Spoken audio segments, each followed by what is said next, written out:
200 millions de dollars bloqués par Edi Kapend. Enfin, Jacques Kiaboula et tout le réseau kabiliste au niveau du Grand Katanga vient d'être déstabilisé. Baimboka Congo, Miguel Kachal Katemba aux arrêts depuis le Conseil national de sécurité. Nini et Komeli Bongo, Otwali Kobenga Christian Chiwewe, qui d'ailleurs, Baimboka Congo, plusieurs conversations avec Hippolyte Kanambe viennent d'être rendues publiques. Maurice Niembo et le Parsec viennent d'être cloués à la prison militaire d'Endolo. Donald Trump vient encore de frapper. Nini ezali bongo kokomela otwali kobenga Corneille Nanga ezali masolo na kobeta na bino mokoloma lelo nazela ya ba chaîne partenaire de communicateurs de la République toujours à son poste de travail pour vous apporter l'actualité en gros et en détail ya Mayema Koleka Bongo na République démocratique du Congo. Fridolin Ambongo s'oppose à l'accord entre la République démocratique du Congo et le Rwanda signé par le deux ministres des Affaires étrangères et puis Ali Kotelemela déplacement ya tata mokonzi ekolo na Washington na Maison Blanche na bureau ovale la bisiko wapi mokonzi mboka aokendo kutana na Paul Kagame pona kosilisa guerre à l'est de la République démocratique du Congo. Baimboka Congo maloba ezali na ngambo na bino na nzela ba commentaire tolingi toyeba baimboka bali kozwa yango lolenge nini ambongo aboyi accord entre Congo et Kigali, Nanzela, ya Washington. Que pensent les Congolais Wambongo Alobi pour naye le seul accord ba signé aux ala dialogue oyoye à co-diriger. Bozala ebele déjà ya ko aimer vidéo ya ko partager émission mingi ya ko s'abonner pour te bo rater l'actualité politico-sécuritaire en République démocratique du Congo. Voilà pourquoi toujours comme d'habitude on est là pour vous servir. Bayimboka Congo Nalobaki Nabino, tous les traîtres vont tomber. Bazo kwe ya moko siba ya mususu. Batoto bandaki ko sala confiance. Batoto bandaki otala ke oya koki ko trahir mboka te. To bandaki ko tala ba vitalo. To ko tala bato bazali musika. Zokande ba traître ya munene bazalaki na makolo na biso tozolia tozo vivre na bango. Détournement de plus ou moins 60 millions de dollars, des conversations retracées. FBI et outil concloué Batou, comme vous n'avez plus, comme vous ne pouvez plus l'imaginer. Bango babandaki ko vivre babanza qui était Congo ezaka kanenge ezalaka kala. Zokande bayeba kite ke Congo le lot ozali na ba partenaire o bali kotia tout le moyen en jeu pour te guerre wana si la fatigue vient de crucifier Paul Kagame qui d'ailleurs lobby malgré kobimana ya bimaki wana abimona kine Jacobi puissant lobby rechute total azoki manini rencontre na fatigue beto. Tokotia ye tumba kwa obika Kagame a obeta ba inti tokende kaka na Washington tokende okutana naye. L'activation du plan B est simbité. Hippolyte Kanambe sacrifié. Toutes les conversations rendues publiques. Boza pene sengo parce que nazali na bino abali komona nyonso yo na akoloba bozo mona yango na illustration. Bino bo lukalelo ndenge toza boye mutu na mutu alinga kyazala na kwena ya alikolela na munoko mboka bobo bela biso Félix Tshisekedi. L'assassinat raté, le colonel arrêté, Jean-Claude Yav Kabey arrêté, confronté à Christian Chiwewe, et Lelo Baké Moussika Baké Kobimisa réseau, Oyo ba cotisé 200 millions de dollars qui ont été bloqués par Edi Kapend. Nanzela ba commentaire, to comme s'il vous plaît, bravo na général Edi Kapend. Bisika Ozali général Edi Kapend. To Pesio Longoni. Au nom de tout le peuple congolais, tozali ko féliciter yo. Message à Kiaboula. Vidéo à l'appui. Kabila, ndenge bozo mona yeboy. Nanga, ndenge bozo mona yeboy. Bango bazali ba, bato bazali ko bundisa mboka te. Bango pona ye c'est Kagame. Donc, ba poursuite ezali lancé contre Hippolyte Kanambe. poursuite ezali lancée contre Nanga, la condamnation à la peine de mort, la saisie de tout le bien pour naye ezali injuste. Nde omoni babengisi na lombangu na ville ya Kinshasa et pas ya fait peuple de l'intérieur tolobaki na bango ke bokosuka mabe nzete bomatelaki ekozala nzete moko moko bokokitela lelo bazali kokita bazali kolela boleli nanu te. Le Congo d'aujourd'hui n'est pas le Congo de 1997. Mais chacun doit comprendre que l'histoire a changé. Les générations ont changé. Nous ne sommes plus dans la génération qui kokima masasina minduki, bazokima barwande, bamemela biso sida, le loto zana bino tokozongi sabino kaka bisika bobimela kiwa. Frappe ya lelo eza frappe ya makasi parce que yemoko Hippolyte Kanam. Quand je le dis que Hippolyte Kanam Bazali, le malheur de la République, tu vas comprendre. Kabila Bozali comment tout la moussiazaz. Personne ne peut confirmer avec exactitude où se trouve Hippolyte Kanam Belelo. Personne ne peut prouver avec exactitude où se trouve Hippolyte Kanam. Akimi Bukavu. Consultation de 3 jours. Ayokika ke na minembwe ba frappé yemoko tout la musi ya zaza. Akimi bana mboka Congo. Manyoko Hippolyte achela kibiso na mai to baluseli ye manyoko yemoko tout la musi ya zaza. Parce que la sécurisation de notre espace baméricain bali batute nazo ebisa bino ke mutu na mutu akomi koluka bisika ni nakoki kokimela bisika ni nakoki kokende kobatame. Et Zangonga Oyo Moutou, il faut répondre. Les sangs des Congolais crient vengeance. Les gens sont en train de tomber l'un après l'autre. Bazo Koya Baliko comprendre le Lengani Tozali Kokoya. Baimboka Congo na lobi bien, aimez partager l'émission. Edi Kapende, bravo à vous. Edi Kapende vient de clouer Hippolyte Kanambe et toute sa bande. Miguel Kachal Katem.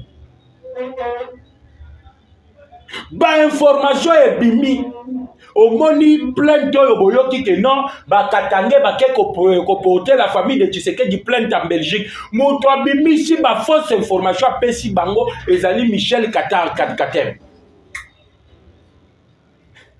moto bimi si apesi bango ba kende na Belgique na ba fausse information. Ya banzaki ete ndenge toza boye makambutu na Congo ezali lisusu bato azali koye bango lisusu te tout est tracé nyonso yebani obatama te toza na yo awa Miguel Kachal na Conseil national de sécurité pour une fois na lobi bien pour une fois bana mboka Congo. Le service d'intelligence congolais vient de faire un travail oyo batu babandeki na bango kokanisate. Maurice Nyem, Yav Kabei Katem, Miguel Kachal Katem, batu babengi balobi, mais pourquoi toujours les Katangais? J'ai dit, mais vous vous trompez, il y a des louba là-bas dedans. Il n'y a pas la chasse à la sorcière. Il n'y a pas de poursuite contre les Katangais. D'ailleurs, militaires sont qui ont prêté serment sous les drapeaux. Azalaka sous une couleur tribalité. Azalaka sous une couleur politique. A comment naye muto aliko servir nation. Voilà pourquoi Bambila Batinda Kabango Bisika Nyonso partout pour aller servir la nation, protéger les gens et leurs biens, sécuriser l'intégrité territoriale de notre pays. Miguel Kabilis ya monene abimisi babilo kwa lokuta ye mutoye kosa la transaction ya 200 millions de dollars pour financer Hippolyte Kanam.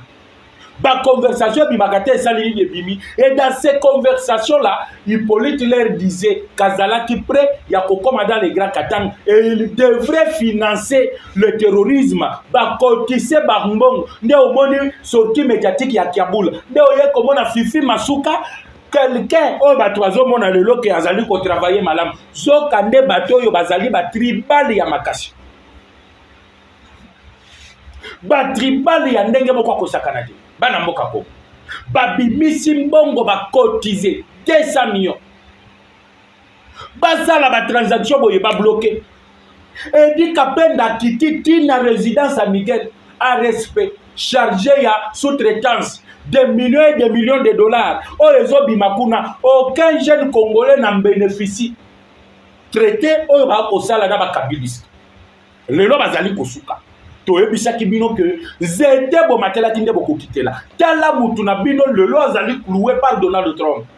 Le lo mbongo boyoki na lobaki na bino que ba prêtre à l'église catholique ba komi kokota na basolo maïma kota la politique. Le tout puissant Donald Trump. On le traite comme ça par Rambon. Lambongo oyo azali politicien. Il y a opposition à Lati Soutan. Le loi azali koloba que non, doya azali ko s'opposer. Yango na loba ki de bandeli ya émission que chaque Congolais a lobelana no makambo. Tala ba traître oyo tokendaka kopesa ba dim. Chaque dimanche ok, o tie offrande na yo nzoka nde ozo soutenir ba traître.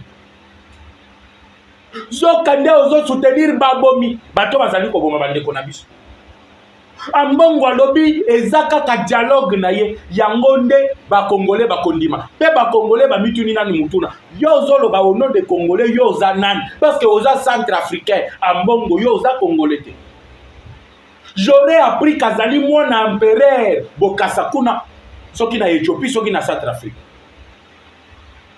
Tu viens au Congo là, au Congo tu dis aux Congolais que Makambouana ya Rwanda na Kigali et Talibisote, bisote ko organiser des dialogues en interne. Et les dialogues en interne, azali ko plaider pour la participation de Hippolyte Kanambe, Moïse Katumbi, Corneille Nanga et tout consort. Et c'est la même réclamation. Oyo batwana bazali koloba, nanzela ya Doha, nanzela États-Unis. Or le Kinshasa ici a zwaki décision. Na lobaka na bino matoyi, bo pesa kabiso matoyi. Bo sala kabiso confiance. L'information que nous vous donnons et cause à la passion yo kango na RTNC. La RTNC vous diffusera les informations oyo bazo rendre bino officiel. Mais la politique ce n'est pas ce que vous voyez avec vos yeux. La politique se fait la nuit. Les choses se disent la nuit. Makambo ekosale manasese yango wana le communicateur de la République avec le rendez-vous que j'ai pris avec mes compatriotes éparpillés partout dans le monde tozwa mokano yakoya koloba matin midi soir kotalisa bayimbo ko ezali koleka na sud o ezali koteka na nord o ezali koleka na est na o ezali koleka na ouest macheza na ndenga kobalo. Qui pouvait imaginer que Kabila Olea Loba atteint porte-parole naïe. Communicateur de la République, vous dites Nalobi Kabila atteint porte-parole naïe. Porte-parole naïe nan monsieur Fridolet Ambo. La carte qui était jouée ici, c'est a consommé sa Hippolyte sur la scène politique. Donald Trump a lobby Hippolyte Kanambasia Sali Aye Moussala. Ce qui lui a été donné comme fonction à faire. Et son temps est déjà passé. Et comme Kagame est cloué, pas moyen de faire autre chose. Akeko Luka relève Oyaye Hippolyte Kanam Aya Azwa relève il y a M23. Hippolyte Aya Mekina Goma Mekina Bukavu 2 jours 3 jours consultation ici. Ayoki kaka kena minemwe badrone frappé Hippolyte alobini tout la musia zaza baluba baloba kama kolobi kisanga isoki na biki na komiso mbelo sapat Hippolyte aya na bua babut na yebite akima kina babut to akima kina nini bosakana kana mboko yo lelo bozo comprendre que touti kwa keri système ya brouillage guerre Yango la lui qu'on féliciter Madame la ministre des Affaires étrangères, Thérèse Kayikwamba, la dame de fer qui vient de faire parvenir la note d'indignement de la République démocratique du Congo en France. Partout où nous frappons le Rwanda, partout où nous mettons le Rwanda contre lui, vous savez qu'est-ce qui se passe dans Mboka Congo? On est en train de retrouver que les indices de l'armée française.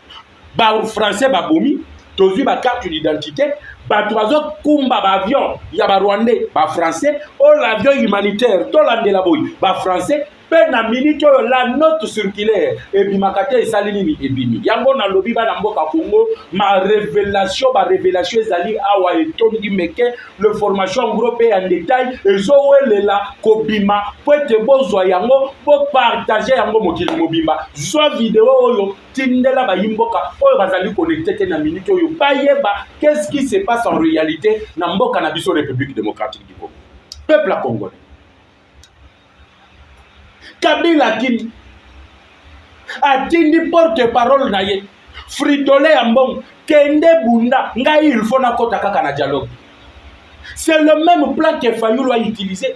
Aye pa Tshisekedi naloba ki Fayulu oyo aye azali utilisé bato bamona kinga igneti ote pourquoi tu dis okosala ngo na mandat nani parce que c'est le peuple qui mandate. Tu dois le faire avec donc la foi, la confiance que le peuple doit te donner.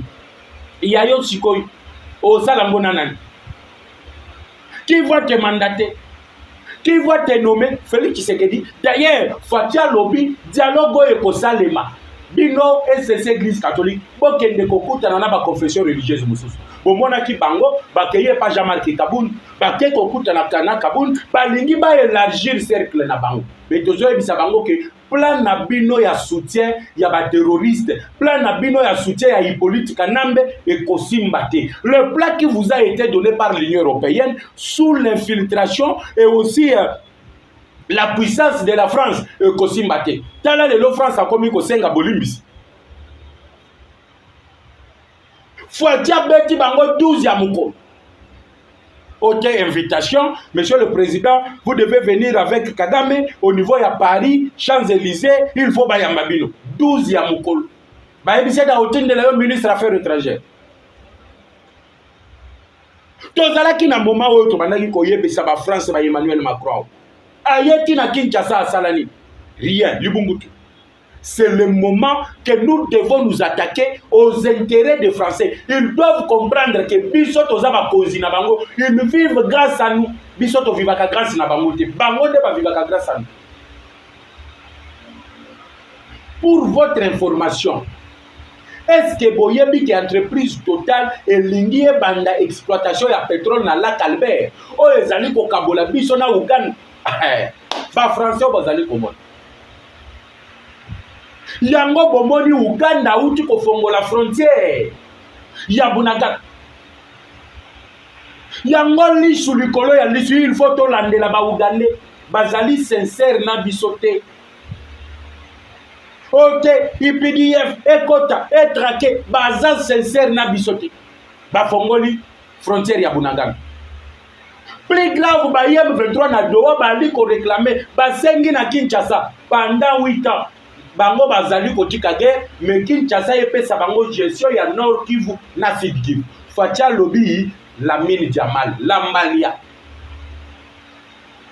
Fatia Lobby Lambalia.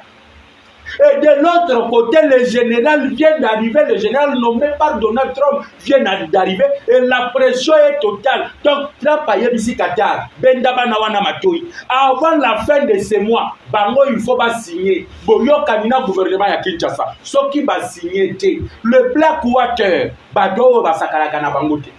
La société militaire privée américaine. Oyo basalela na Irak, obomona Saddam Hussein, voilà. Son nom, l'ancien président irakien. Oyo Kamata Kimbang. Oyo babomaki, ce sont les Blackwater. Ça n'a jamais été l'armée américaine. Les Américains, leur armée n'interviennent pas dans des conditions et dans des histoires comme pareil. Batindaka, la société privée militaire d'abord. Otobengi le Blackwater. Na minute le général vient de piétiner Kinshasa. Masolo est changé. Banamboka Congo, la peur vient de changer les cas. Les gens commencent à clouer. Yango na bisa kabino soke opesi lika kupupe. Yeba ke lika kusuka suka akoluka place ko bimisela mukili. Mais soke omoni lika kwa bandi mbang azui mukila na ya kotisi na katikati ya makolo. Yeba ke kosi azali sima na ye alikolanda ye mbang. C'est ce qui est en train d'arriver aujourd'hui avec Hippolyte Kanambe et avec toute sa bande. Tala bande nyonso Hippolyte Kanambe. T'as la raison, nous sommes Joseph Kabila. Tu es bisaki bango ki, biliaki bango bikoki. Biliaki vitalo bikoki. Biliaki Vondu Bikoki, Biliaki Chiwewe Bikoki, Biliaki Maurice Nyembo Bikoki.